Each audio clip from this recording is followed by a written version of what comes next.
प्रेम से बोलिए सियावर रामचंद्र भगवान की जय, सद्गुरुदेव भगवान की जय। आइए जरा हम लोग देखें कि जीवन के उद्देश्य को पूरा करने के लिए, जीवन के लक्ष्य पूर्ति हेतु एवं अपने मंजिल प्राप्ति हेतु किस तरह से हमारी साधना स्थली होनी चाहिए, किस तरह जो इतना महान शक्तिशाली मन है,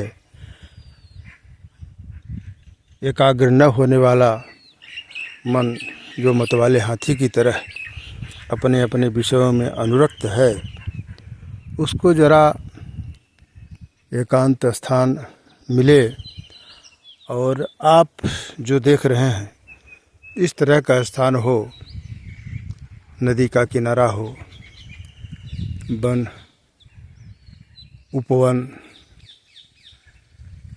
और नदियों में यदि बहता हुआ जल हो तो ऐसे स्थान का साधना पर विशेष असर पड़ता है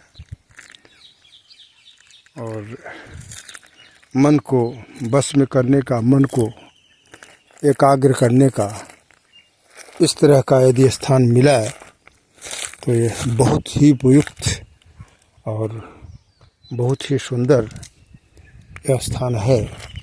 साधना के लिए इस तरह का स्थान अत्यंत उपयोगी होता है। यह जो दृश्य, ये झरना आप देख पा रहे हैं, तो यह मन को एकाग्र करने के लिए बहुत ही उपयुक्त स्थान है।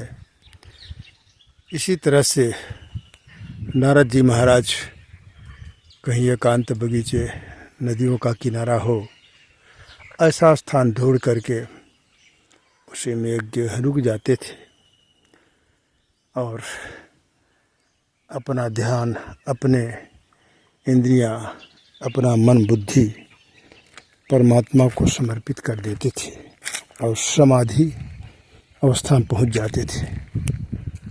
कि क्या हम लोग सुन करके ही ऐसे संतुष्टि करेंगे अथवा हमें आपको कभी ऐसा सुअवसर आएगा कि करने के लिए हम उद्यत हों और वह परम लाभ प्राप्त करें जो कि हमारे पूर्व ऋषि महर्षि मनीषी ये जो ईश्वर की उपासना हेतु ऐसे ऐसे स्थानों, बगीचों, उपवनों में जा करके एकाग्र में आसन लगा करके और परमात्मा के चिंतन में लग जाते थे।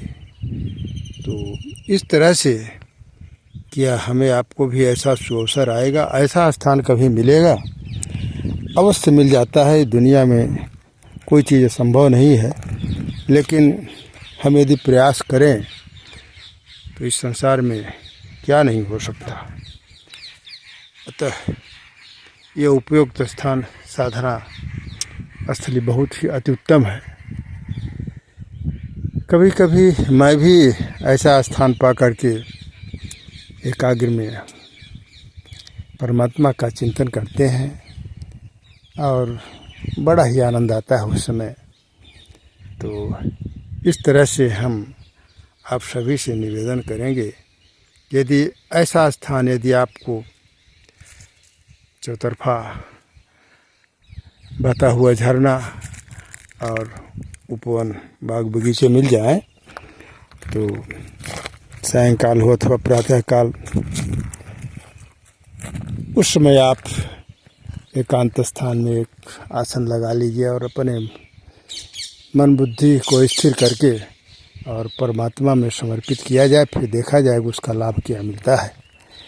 तो इस तरह से हमारी साधना स्थली कैसी होनी चाहिए, साधना कैसे करें कि हमारा मन बस में हो सके, तो ये थोड़ा सा आपसे कुछ शब्दों में आपकी सेवा मैं किया। इसी के साथ ही वाणी को विराम देता हूँ। हरि ओम। शांति शांति शांति।